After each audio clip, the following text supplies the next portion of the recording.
Hello, here is your astrology chart, and I want to start off by just getting a look at this visually. You have what is known as a grand cross.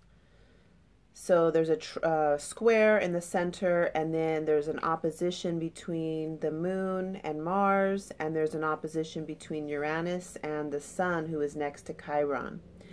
So there's a lot to look at with the chart that can help to clarify the question that you're asking, or the question, that the way that I'm receiving the question is like there's this sort of paradigm that's set up, the way that you're interacting and relating to your sexuality. And the question is like, is this okay? Should I just accept this? Or is there something that would show from the chart that, maybe it's something to move out of, or should I accept it? So there's a lot of ways to look at this, but I'm going to mention what is standing out and up as the most important things. And I might actually cover more in depth just because this question is so important right now to me and also to so many people, because there is this sort of, whatever it is that draws us, that attracts us, what we're attracted to and what is being attracted to us, which is usually the same energy in a way. And is this okay, And sometimes it's not okay, and sometimes it is, and it's ultimately up to each one of us to figure out the boundaries around that. The first question I want to ask to you is, and for you just to write it down and maybe journal on it, or maybe you'll know the answer just by hearing the question, is,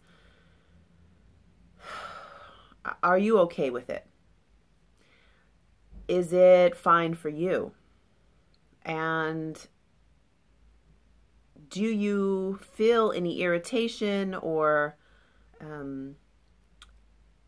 abandonment of yourself? Do you feel in some way that you're abandoning yourself, your own light, your own essence, your spirit, by the actions that you're taking or what you're drawn to? So let's start off by first looking at the lineage. This is always a good place to start in asking any question, because the lineage teaches us about what we are addicted to. What is our karmic connection, the cycle that it's deeply embedded in our DNA, in our roots. And my eyes go directly to the place you were born. So just, looking at that, looking at the land where you came from and the way that men would relate to their sexuality in the land that you come from, the actual place you were born. And then, so getting into your body, and okay, so your lineage, Gemini job in the Cancer tribe. So we're going to look at the moon, because the moon is part of this grand cross. The moon shows addictions, patterns, karmic connection, as well as the south node shows those same things. Your south node is here in the third house. So I'm going to talk about your lineage from a different way than what I've talked about it before. And I don't even really remember the last time I read your chart. I don't even think I read this. I think I was reading mostly for the Venus cycle that you were in with Aries and Venus. So your lineage, what you are deeply connected to, what you were born being a master of. It's like your DNA and your soul imprint, having the Gemini job in the Cancer tribe. So I'll just say that first. Cancer tribe is the one who is Cancer moon, would say addicted to giving, to caring, to nurturing, to smothering is one of the words, because it's a mother or a father, whatever way you want to work that parenting kind of energy, where we have a seed, a project, a baby, and we just like kind of coddle it, I'm using that word, but I don't mean it could be either good or bad. You know, it's like we have this thing and we're so focused on giving our love to it and nourishing it, nurturing it, whatever that is. Projects, children, gardens, those kind of things. I also have the same Cancer moon. So we've connected on that a little bit. Okay, so coming from that Cancer moon tribe, and then your specialty within that moon tribe is that of the Gemini job. So when we talk about this in terms of tribes, it would be like, think about 12 different tribes. And the Cancer tribe is the one who is providing support, nurturing. They probably have some sort of a house, or it's the place that people would go to get their food. It might be the kitchen, it might be the garden. So within that tribe, your specialty in the Gemini job would be sort of like the one who is creating play, creating mystery, creating, so Gemini is the creative muse. Having your South Node in the third house is saying that having karmic patterning and addiction around that archetype of Gemini. So let me talk about that archetype of Gemini for just a minute from this perspective of the South Node. Having some deep in your blood, in your bones, connection to being mischievous, being playful, being the shapeshifter who can sort of transform into whatever it wants to suit the moment. And it can really, it's for joy, for creating joy and fun and amusement. And it's in service to spirit through bringing joy. So that is deep in you. And then looking at the North Node, the South Node would be like the karma, the addictions, the patterns. The North Node is over here, like where you're going, what you're moving into, and don't think too much about the sign it's in. It's more the house. I like to say like this, and when it's in the third house, it's like the seeker, the one who is seeking the mystery and the magic and the fun, the seeker. And then up here is what is being seeked, the seeked, I guess. So to me, sometimes I think about the creative people who are just so magical and amazing and travel around and just do fun stuff. And what they're seeking in essence is that evolution, expansion, God. So over here, what is seeking and what is being seeked. This is your evolutionary axis. So this is where you've been, what you've mastered, being the seeker. And where you're going is being what, fully embodying what it is that's being seeked. I don't even know if seeked is a word, but you know what I'm saying. So that's covering that sort of evolutionary axis and covering the lineage. Now let's go into the new school, what you're here to learn about, what you're here to master. You've got the lineage down. Now we're here to discover the Sagittarius job in the Gemini tribe. So it's really tricky here because what I'm seeing is sort of getting stuck in the old way of doing Gemini because of where your South Node is. The South Node is sort of like sticky addiction in a way. And there's some other things that I want to mention about Gemini that deal with sexuality, which is Gemini is completely comfortable with sexuality that is not on purpose. Whereas I'm just going to give another example, somebody who is, I'll just say it like this. For other people, sexuality is a sacred thing. It's just for this one person. And they have this, like, it's very meaningful and it's very, I don't want to use the word special, and I'm just at a loss for another word.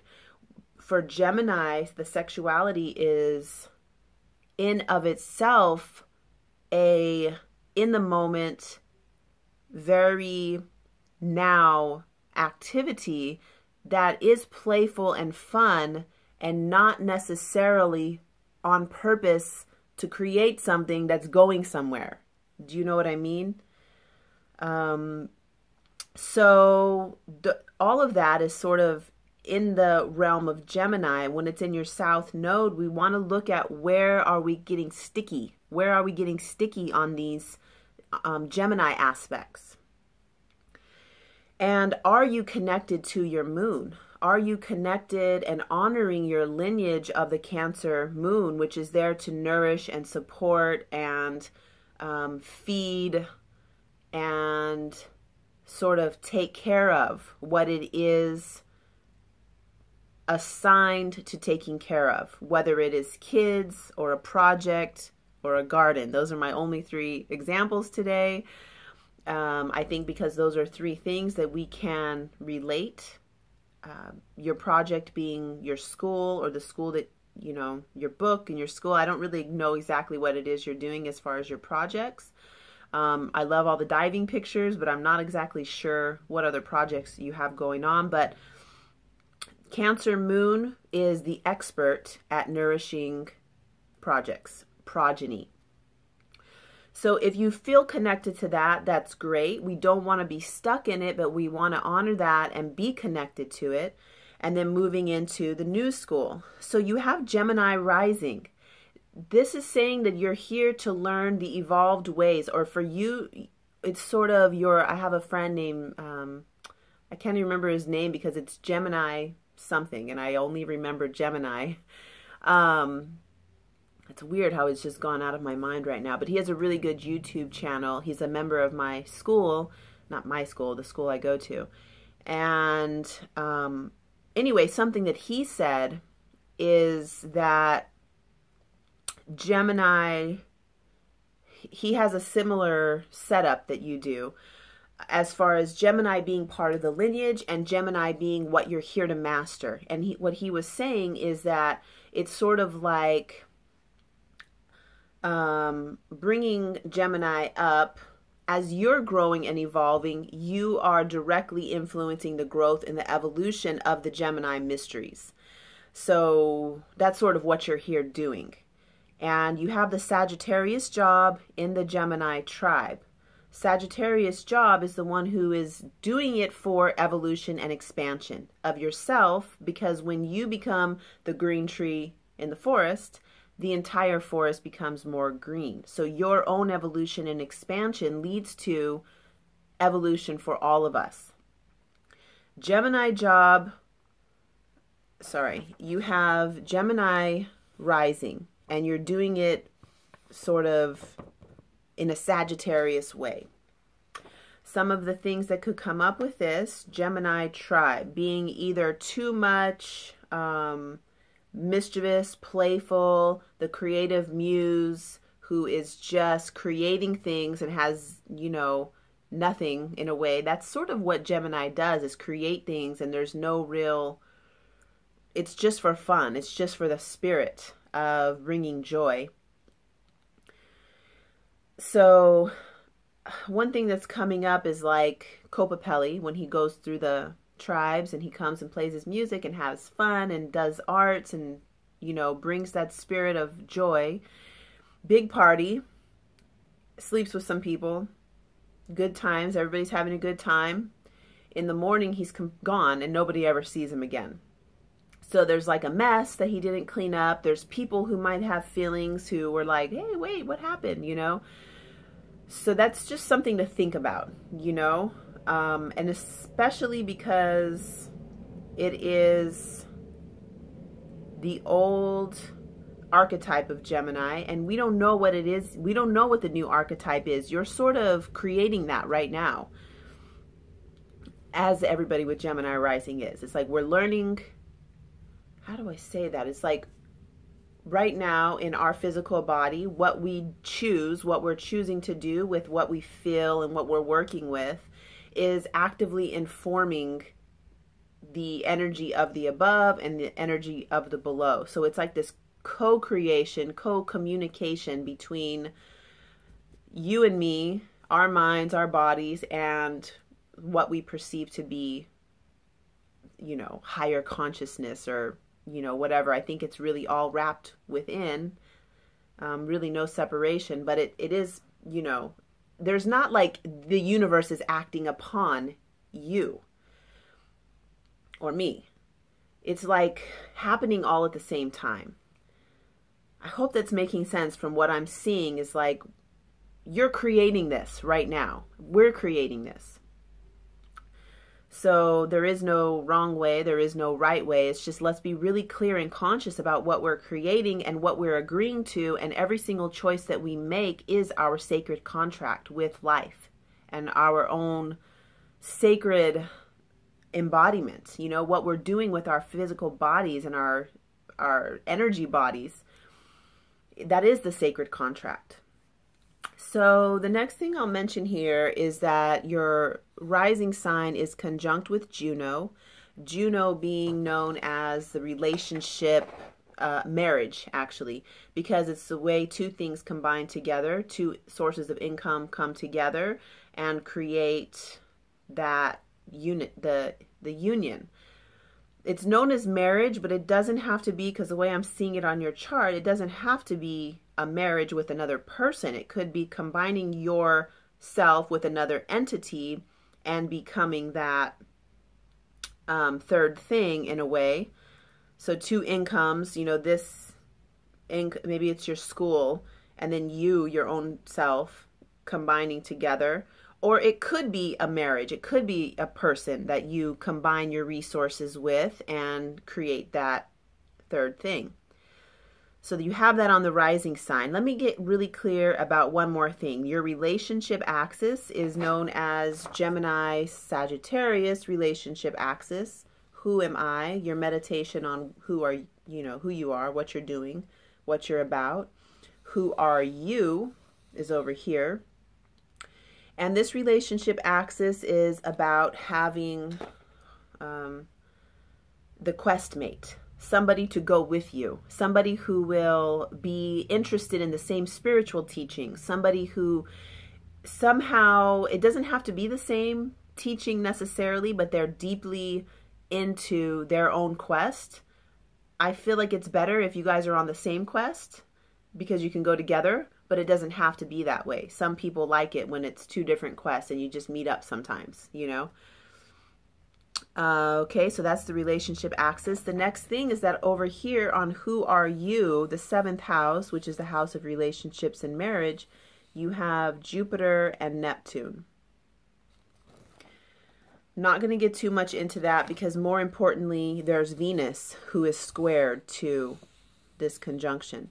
Venus in Pisces square to Neptune basically overemphasizes what you know about Pisces. And I'll talk about that in just a second.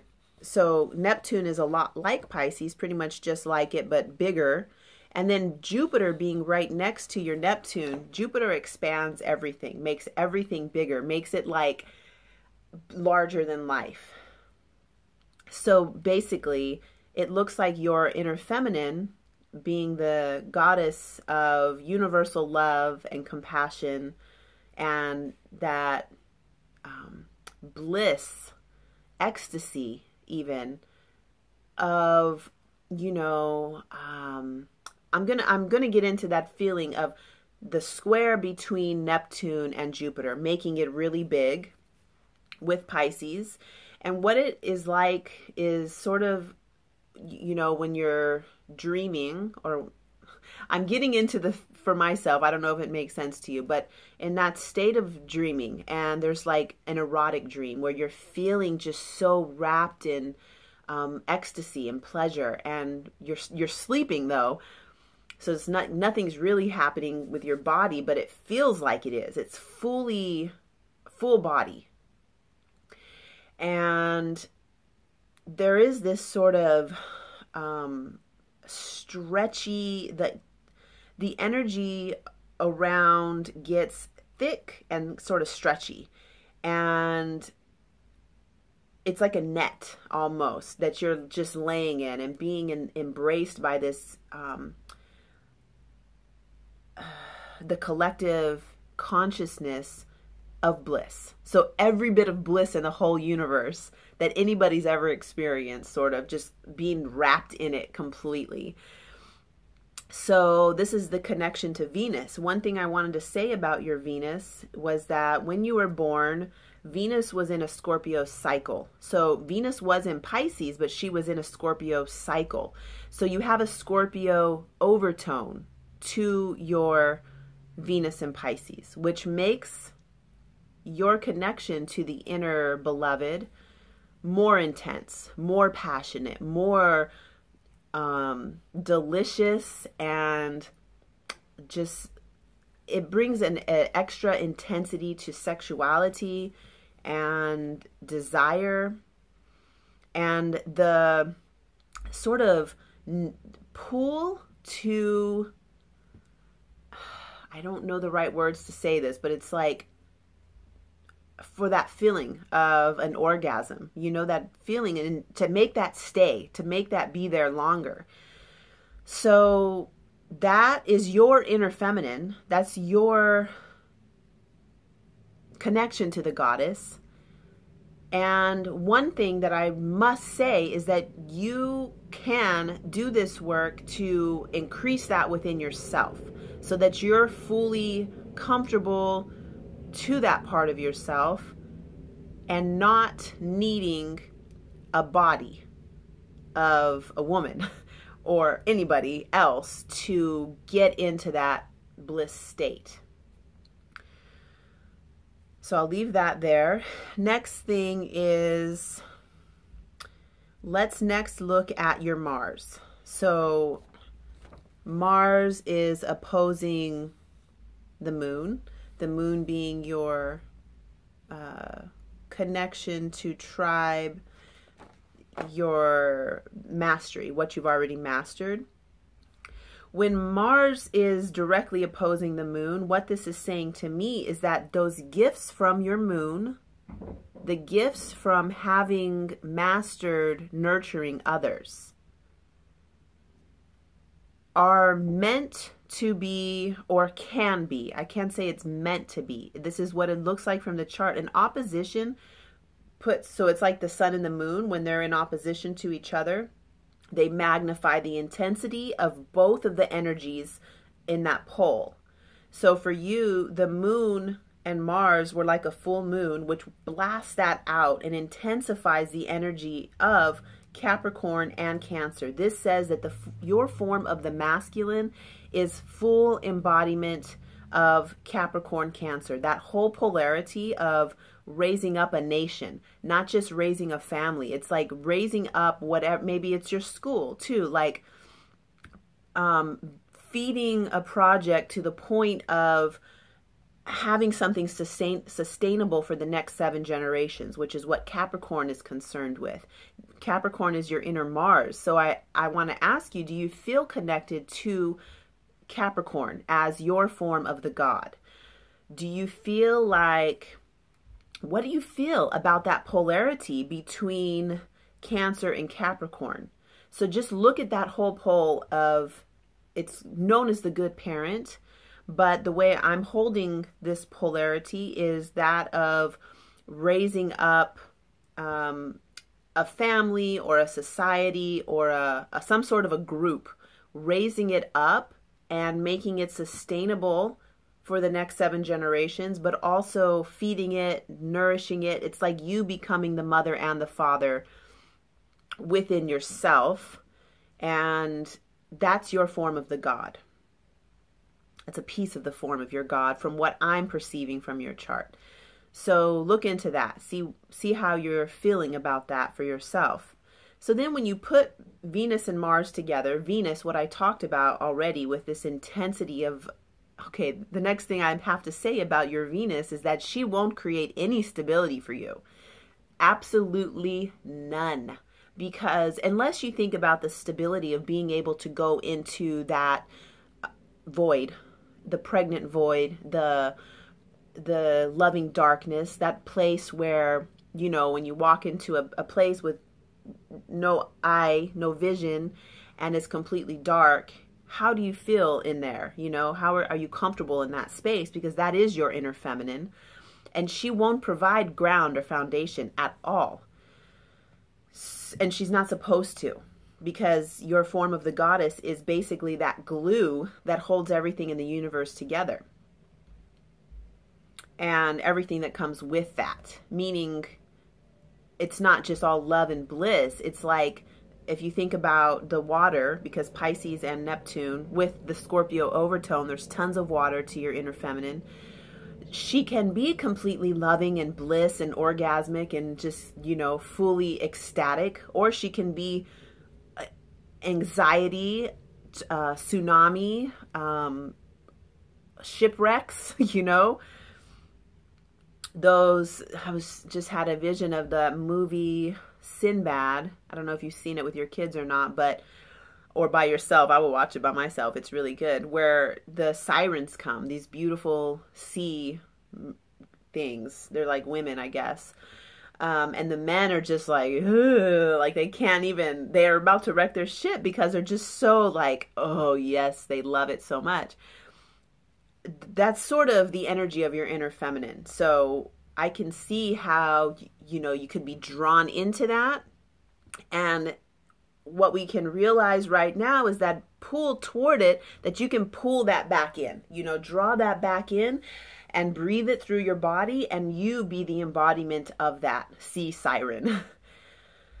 So the next thing I'm going to talk about here is the sun with Chiron. And I just finished an ebook called Love and Intimacy ebook. I think that's what it's called. And there's some exercises to do for Chiron specifically. So I'm going to send you that and feel free to look at it. What I want to mention right here is that Chiron with the sun. So the sun shines over everything on your chart. The way you do one thing is the way you do everything. Your sun has heavy influence from Chiron, who is traditionally known as the wounded healer, but I call Chiron the alchemist because of the crack, the wound, being the place that the light gets in, and also the place where your light goes out. That place where your juice and your magic and the alchemy within you is able to touch in with the light from, you know, consciousness or whatever. It's like the merging between you and God happens through that wound, or it can happen through that wound. So the placement of your Chiron says that you have that all over. You know, it shines through everything in your chart. So Chiron would be considered a major player, a major teacher for you. Let's see. I really wanted to say one more thing here. There's so many things to say, and it's already almost been 30 minutes. I hope I haven't bored you to death. The moon is square to Uranus, which would say that so many rapid changes. This is to change your assemblage point with your family dynamic, with the way that you feel about nurturing and being a parent and taking care and nurturing things. So many changes. And then the moon is also square to this thing that I was mentioning about Chiron and the sun. The moon is also squared that. So the way I'm feeling about your moon is sort of like some wounding and a lot of changes. So I would want to see, or I don't want to see anything, honestly. Well, I kind of do. I don't know. It's weird. You know, that whole thing. Anyway, what would be maybe useful or helpful for you is to nourish yourself, nourish your own moon, taking some of that energy of the bliss states, of the orgasmic dream realm of ecstasy, and pulling that back in and feeding your tube, your energy body. Spending some time with yourself, rotating that energy through yourself, you know, making soup for yourself, decorating your home, doing something to your garden, doing some stuff with your kids, if that's a thing. I'm not exactly sure where you're at with your parenting role, but feeding the moon would be helpful, I think. Lots more things I want to say, but to end the video, I want to mention a cycle that you're in right now. One cycle that you're in that I can mention briefly, because there's two. Okay, I'll mention them both. So, nodal reversal time. You're in a nodal reversal. It happens every 18 about years. We have a nodal return. A nodal reversal is a halfway point where it's like all your karma, your addictions, your habits and patterning line up with where you're going in your life. It's like a moment where we're able to reevaluate where we're going, what we're doing, and on our evolutionary path through life.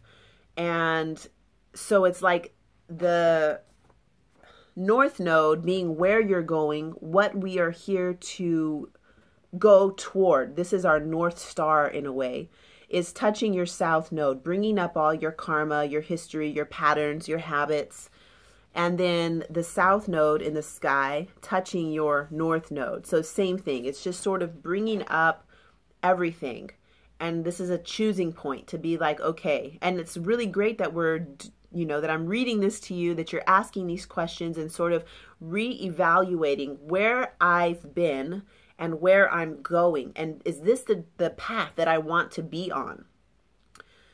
So I didn't give my opinion about your question because I don't think it's important. So if you want to know my opinion, ask me and I'll be happy to tell you.